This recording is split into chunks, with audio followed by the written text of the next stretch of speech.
Hey y'all, welcome back to my channel. If you don't know me, my name is Katie and I make stuff vegan. Okay, so boom. Today I'm super excited about this video because, you know, I'm back to like my roots and like the food that I grew up with. You know, I'm making food from Jamaica and I'm home for a couple of weeks and I wanted to make some food for my grandma, you know, and just like hang out with her for a little bit. And, you know, my fried dumpling are a huge hit. I was like, you know what, let me film me making breakfast for my grandma, you know, and she enjoyed it. So it was really, really fun, really cute. And I be loving to like sneak make her eat vegan food because she always be making fun of me, but it be tasting good though.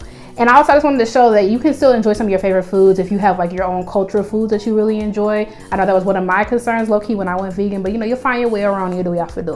All right, so if you want to see how I made a vegan Jamaican breakfast, keep on watching. Don't forget to like, comment, and subscribe to never miss any of my videos. I only linked the dumpling recipe because I thought everything else was pretty much straightforward, but I'm always happy to add more recipes if you want something written out because, you know, I could do that. Okay, so I'm gonna start out by making this thing called BAMMY. It is a cassava cake, you know, and I can't tell if I like BAMMY or I don't like BAMMY. I don't know. I love cassava, so I think that's what saves it, but I think it's quite nice. My mom loves BAMMY, you know, so what you have to do is you have to soak the BAMMY. I've always grown up seeing my mom soak it in milk, so I'm using some oat milk to do that, and I soaked it for like an hour and a half. I would not skip this step if you want to try BAMMY, because like it can be kind of tough and you don't want that. That's kind of like my show. Okay, so I'm gonna go into making the dumpling now. Like literally my fried dumpling, world renowned, like I make the best fried dumpling. Like I make the best fried dumpling because what really happened was like I didn't really like fried dumpling when I was growing up because my mom didn't, you know, my mom or my grandma, they didn't put the stuff in there with it in there, you know. And I went to a resort in Jamaica like years and years ago and I tried their fried dumpling. I'm like, I'm gonna make this at home. Figured it out, salty out, boom. So I'm taking like 2 cups of flour. You literally can use any amount of flour that you want. That's really annoying. I hate when Jamaicans say that. Like you literally can use any amount of flour that you want. You just have to like adjust the ingredients to that. Okay, so the secret to a good fried dumpling, let me tell you. The secret to a good fried dumpling is butter and sugar. So I know, like, I remember I was talking to somebody in my family and they were like, butter. Yes, and I know like that's really indulgent, right? You put in butter in it and you're gonna fry it. You do not eat this every day. Like, I don't understand why people are so like dense about that. Like, people be like, oh, that's too much oil. That's too much this. Why are you eating faux meat if you vegan? First of all, look up the definition of veganism. Secondly, you don't eat like this every day. You don't eat like this every day. So when you put your little sugar in there, you don't put it, it's not supposed to be sweet. Like a fried dumpling is supposed to be sweet. But when you, it's almost like a cracker. You know how a cracker can be sweet, but you don't eat a cracker as a dessert? That's like the same idea. I did not say dumpling is like cracker. I said that that's the same idea. Okay, so you cut the butter into the flour. Don't use so much butter because it's gonna be too flaky, which sounds like it could be good, but it's just not. It's just kind of gross.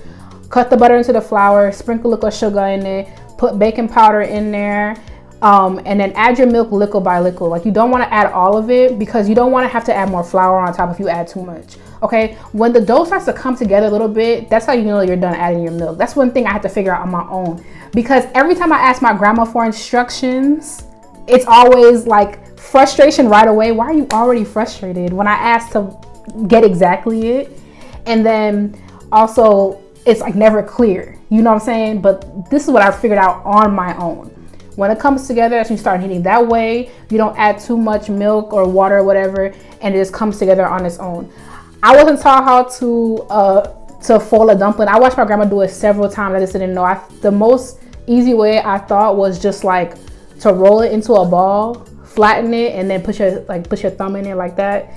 Listen, I remember one time my grandma was like, why your dumplings shape so? Listen, you didn't teach me how. One time she was like, if you were Jamaican, you would know. And I'm like, all right, now we're choosing violence. So I figured it out on my own. All right, so now I'm gonna make some type of meat. Like normally, okay, Jamaicans do breakfast many different ways. It's a small island, but you know, out to one people. So everybody gonna do stuff differently.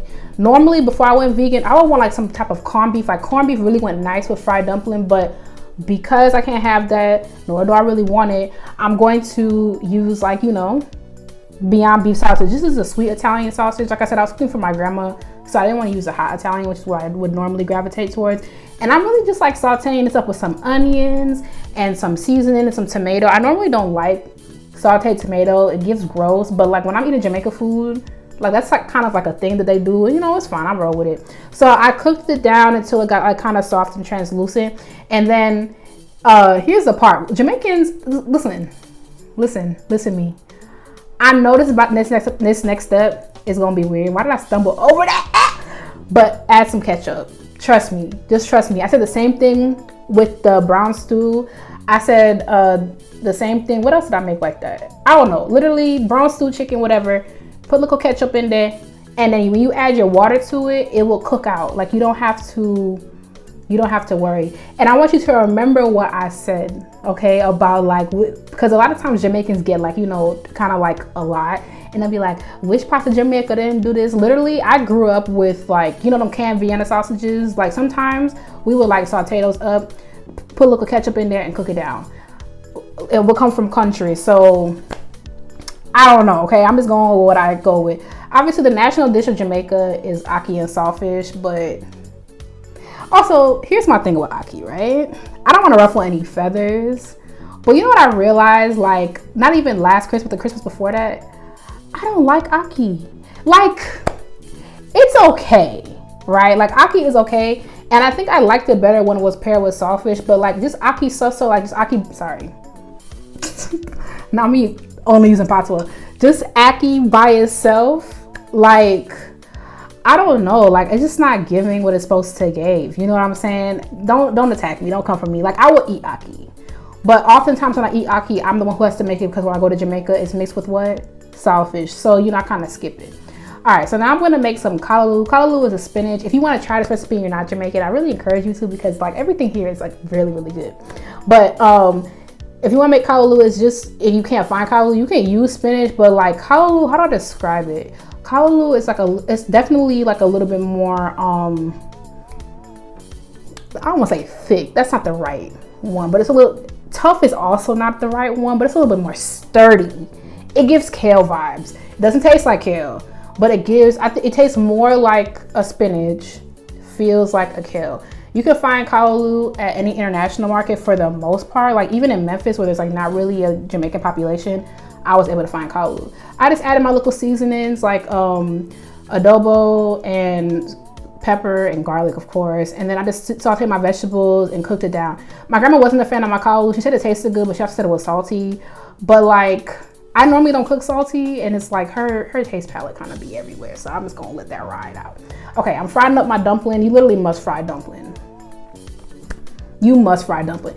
I think like you can't bake it obviously, but like I think the most egregious thing you can do to a dumpling is use whole wheat flour. My mom used to do that. Like I'm not talking about like boiled dumpling. Like when you boil dumpling on the stove or whatever, when you're making food, like you can use whole wheat because like sometimes like you know my people they do that. But my mom used to use whole wheat to make fried dumpling. That's a hate crime. That's a hate crime. Listen, don't eat it every day. Okay, here's my BAMMY. I cut it into quarters and stuff like that. I had a lot and I didn't want to make all of it, but like my mom likes BAMMY. I'm gonna see her today, so I was just gonna give it to her. All right, I'm gonna fry some plantain because like if we're gonna go there, we're making food, like why would not make food? So I just fry plantain. Very easy. When you pick out a plantain, make sure it's like a little bit like, okay, for me personally, make sure it's like a little bit like, it started to overripe a little bit, just a little bit, like a little bit overripe. Because what I noticed, I know like people have their preferences with bananas and stuff like that, but with plantain, if you don't make it overripe just a little bit, it's gonna be hard, and that's gross. Okay, so don't do that. All right, so I'm putting everything up for her. The callaloo, the sausage and stuff, you know, struggling a little bit. Here go my plantain. And if you're Jamaican and you're wondering, where's the boiled banana? I thought you made boiled banana. I did. I forgot it. I completely forgot about it. Literally, that pissed me off because I was, you know, cleaning up after we already ate everything like that. And I saw a pot like on the counter next to the window. And I'm like, what is that? My boiled dumpling, my boiled banana. So like now I just have 4 fingers of banana just there. I'm gonna give it to my grandma too if she wants it. Listen, to all my fellow vegan Jamaicans, vegan Caribbean people, vegan whomever, you don't have to forsake your cultural foods just because you've gone vegan. I hope you enjoyed this video. Please let me know what you think. Like I want to know what you think Let me know if you want to add more recipes. I'm happy to do that. If you're looking for the recipe for the dumpling, it's in the description box below. Thank you so much for watching. Don't forget to like, comment, and subscribe so you never miss any of my videos. While you're here, check out my other videos. Because while I'm out enough video, I have plenty videos. Thank you again for watching, and I will catch you in the next one. Bye, y'all.